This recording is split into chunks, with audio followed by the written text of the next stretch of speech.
Welcome to Souljourns.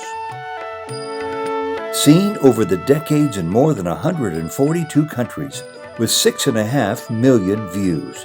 Souljourns, video interviews from around the world with people in spiritual pursuit. And we're now celebrating our 22nd anniversary.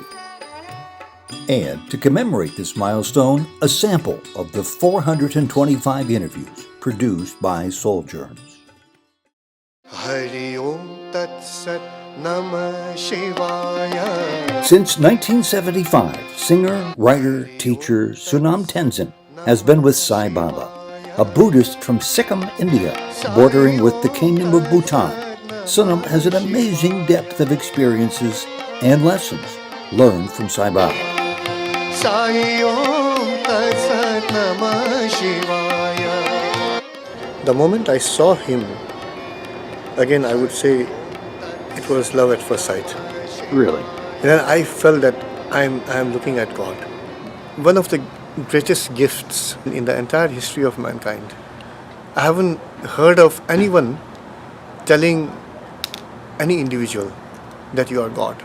Once Swami asked me, do you ask your mother for any testimony whether you are her son? It was never required. It was a gut feeling that yes, I'm her son. Yes. She is my mother. Yeah. So feeling about God is like that. In 1977, he called us in for interview, and then he said, I had given you a very good life and you have completely, taken it for granted. I gave you, your youth you have abused. But then I had gone there not with any expectation for a new lease of life, because I knew I was dying. I was very sick. Then I said, Swami, I have come here to die at your lotus feet. Then Swami lifted me and said, no, it's not easy to die. Swami said, it's not that easy to die. You have to live. Then he created vibhuti and said, breathe in. So he did that with force. With force. And I did that. I took a full breath in. Okay, I was healed that moment. Then he said that now you live your life properly. But Swami is my best friend. The best way to put it is Swami's work is an addiction. It has become a part of my life. I can't imagine my life without Swami. The key thing which my parents did, which I'm so thankful for, is making Swami a part of every single aspect of my life. I don't get stressed before exams, or I don't think of things as difficulties, because I know that there's always one person who's going to be there for me.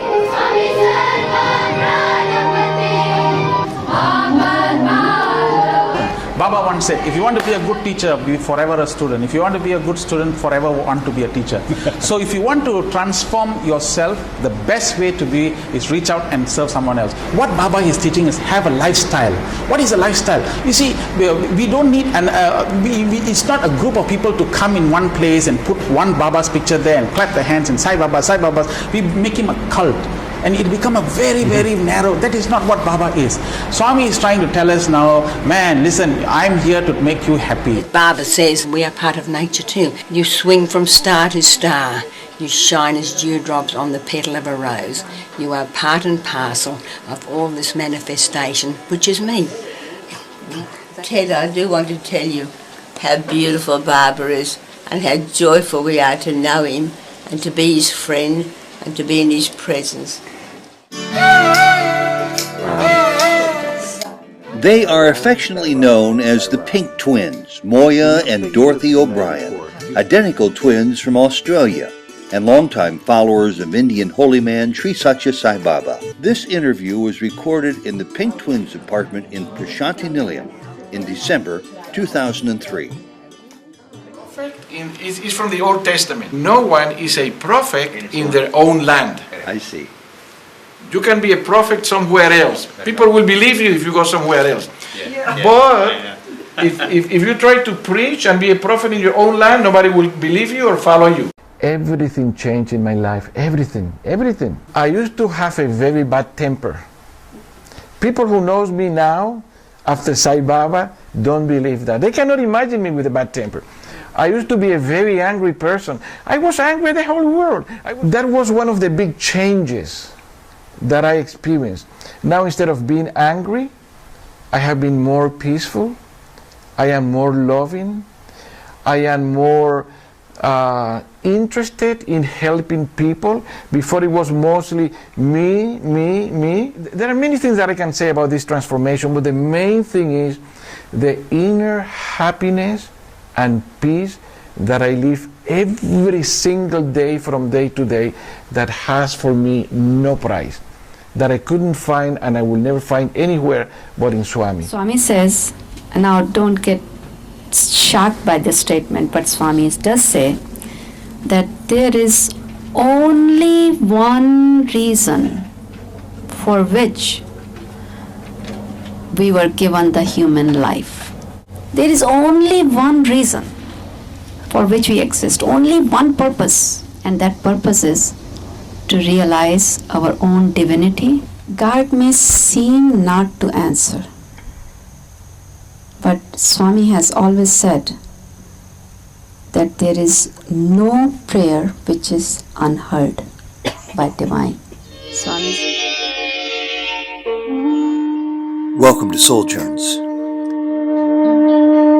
All of what I see is because of the fact that I see Swami and I know I'm doing it for him, and I feel good about it. He is Srinivas Rao, a scientist from San Francisco, California.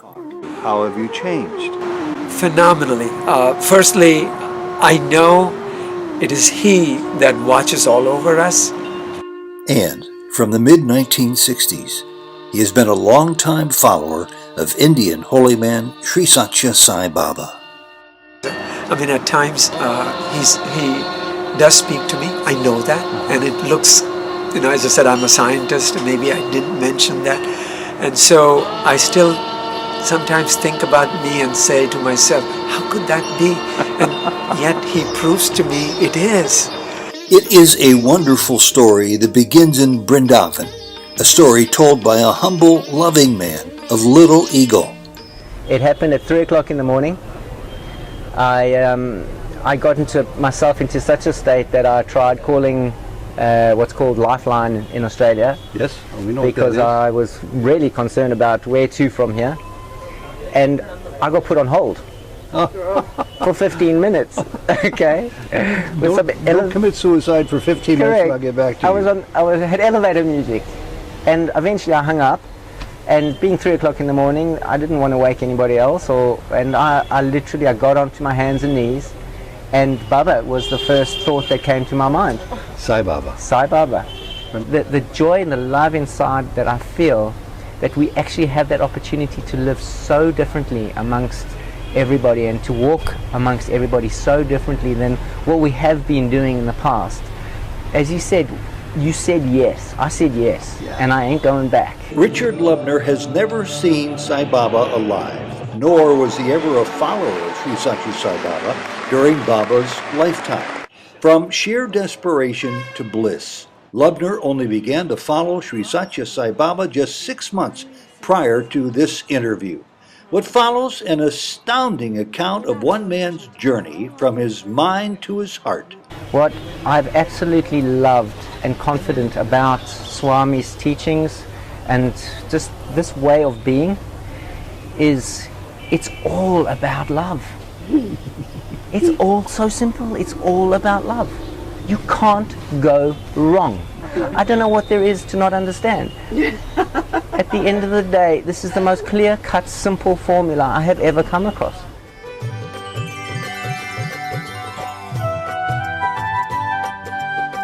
Then it was 1999. My father asked me to go to India to see Sai Baba. So when my dad said, "This is God," I found it very, very hard to believe. I actually thought he had lost the plot and was a little bit crazy. The improbable story of Sai Baba being discovered by Keith Banfield. He's transformed my life in so many different ways. As a Catholic, he's helped me to have a great appreciation and love for Jesus and all other religions as well. It's amazing how he manages to do that.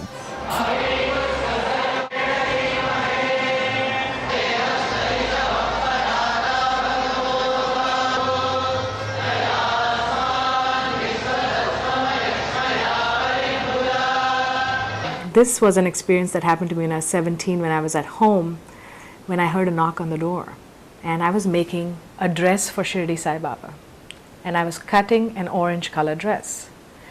And my mother was talking on the phone, the doorbell rang, and I opened the door and Swami was standing outside, Sathya Sai Baba. He said, not orange, I always wore white. And that during that time, it really increased a lot. Everywhere I would look outside the window, I used to be watching TV and I could hear. And I'd look at Swami and say, come to me, come to Puttaparthi, come. And I used to think, oh my God. And I used to ask my brother, what do you see outside this window? He said, nothing. What do you mean, what do you see? There's nothing outside this window. I say, do you see Swami? Do you see Sathya Sai Baba? He said, no. I used to not call him Swami. I used to call him Sathya Sai Baba at that time. I said, no, I don't see Sathya Sai Baba. So these experiences grew so much, I used to write to my mom. I say, you know, I don't know who this man is, but he's bothering me. The last 2 years, he's not left me. I used to see him, I was a lab tech, I used to be working on my experiments, and I would see him in front of me. In the form? He would just appear in front of me and say, I have come to save you, come.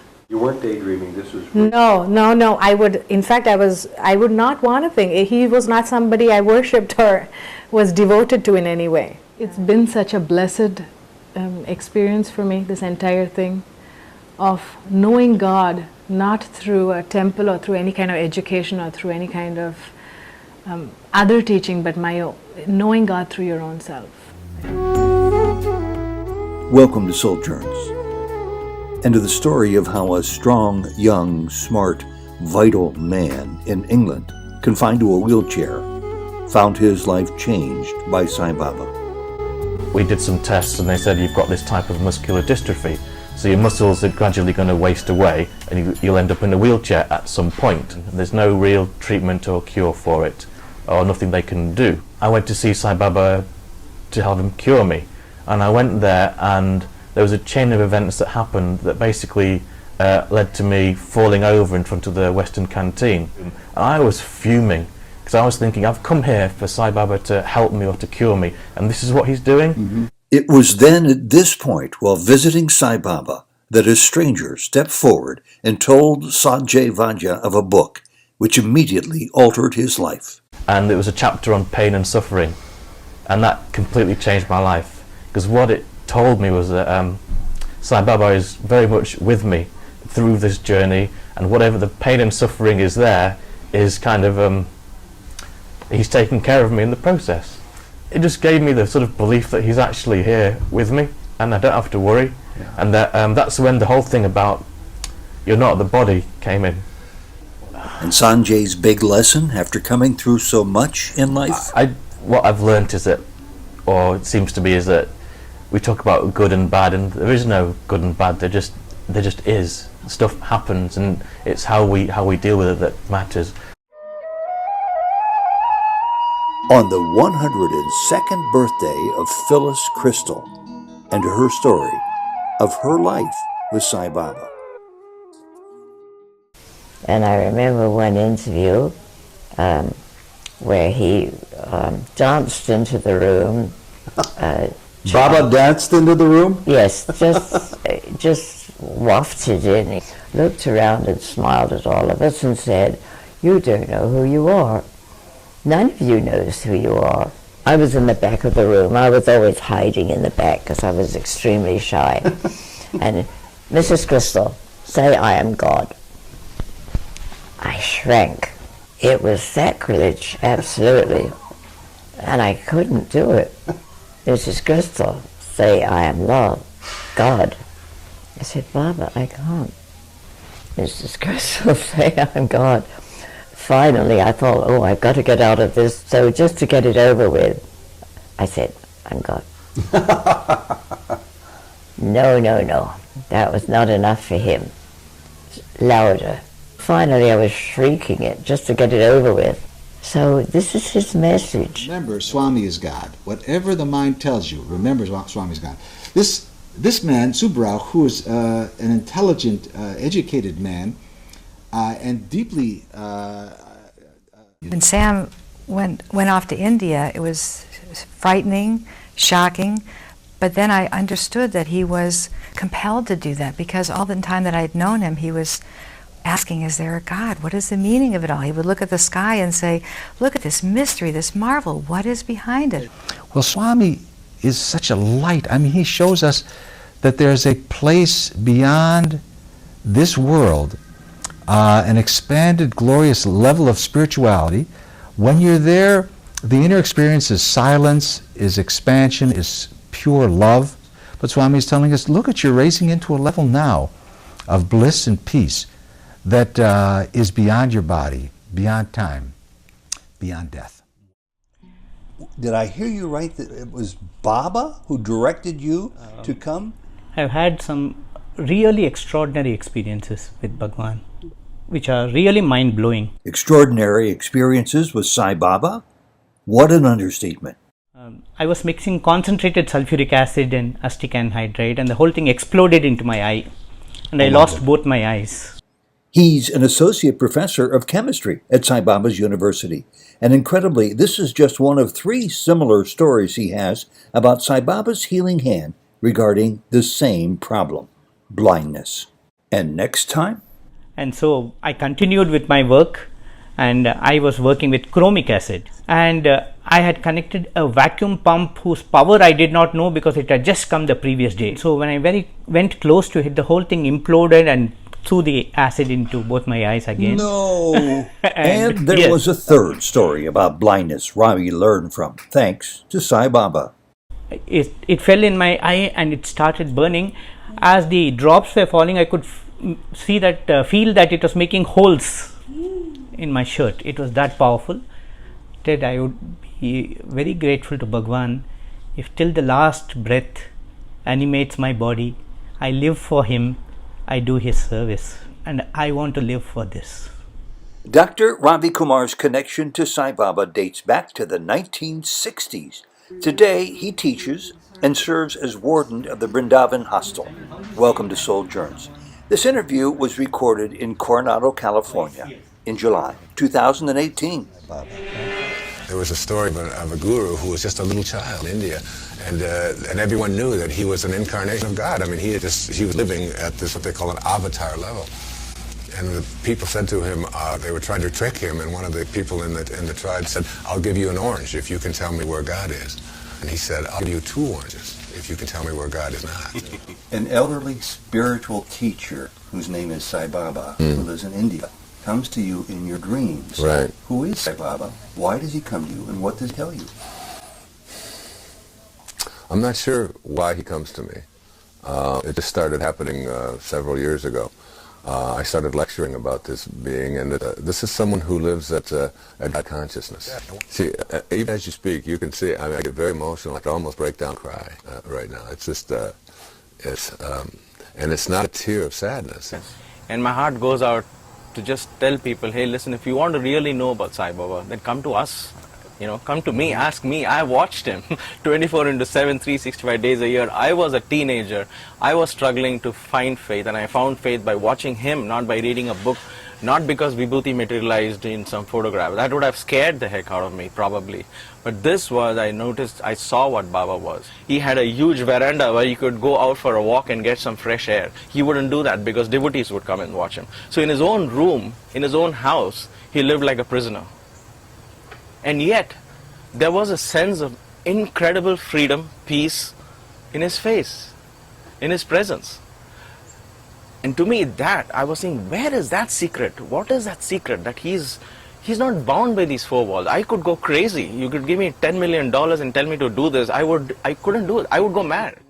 Souljourns' very first interview in 1997 in Berkeley, California, was with the author of this world-famous book. Houston Smith, who once saw Sai Baba, curiously remembered Sai Baba's name being brought up decades ago in the midst of a gathering of scientists at Syracuse University. At the colloquium, somebody noticed that there was a face that didn't usually turn up. And he was an Indian, obviously, who had come to hear this report on religion in India. So somebody turned to him and said, well, Professor Daniel Smith doesn't know anything about Sai Baba, but the question was asked to you as an Indian, what do you think? And he said, well, I'm an engineering student. I'm a scientist. I don't have that kind of interest. But he said, it does happen that my mother is a devotee. And the only way that I interfaced with Sai Baba was that as a boy, it was part of my daily chores to wipe the ashes off of his photograph that hung on our wall. Now, I'd like to see the Bay Area skeptics duplicate that. And when you first decided to go see him in Prashanti Nilayam, was it your mother's idea? Whose idea was this? Actually, Swami came into my mother's dream and told her, I am waiting for you all, why are you not coming? But she said, I have never seen you, I don't know anything about you. Then she said, I am Sathya Sai Baba staying in Puttaparthi, so you have to come to Puttaparthi and have my darshan. It was in 1945. 1945. This was 1945. That was the year I was born. In 1945, Holy Man Sri Sathya Sai Baba was only 19 years of age when this 11-year-old schoolgirl, Vijaya Kumari, first met him at the old mandir in Puttaparthi, India. Vijaya kept a diary filled with hundreds of experiences, insights, and observations she had with Sai Baba. Welcome to Souljourns. This interview was recorded in Whitefield, India. I never had a question. I never asked him anything. I was just content to just be there because I know that he knows everything and I probably don't. But one time he did say to me, look, do you want to ask me a question? And of course I couldn't think of anything intelligent. That's not unusual. So I said to him, Swami, what's the point of this all? Meaning, what's the point of life? And he just looked at me with a twinkle in his eye and he said 5 very important words. And I repeat this often and often. Play the game, be happy. Narayana Hare, Narayana Hare, Narayana Hare, Narayana Hare, Narayana Hare,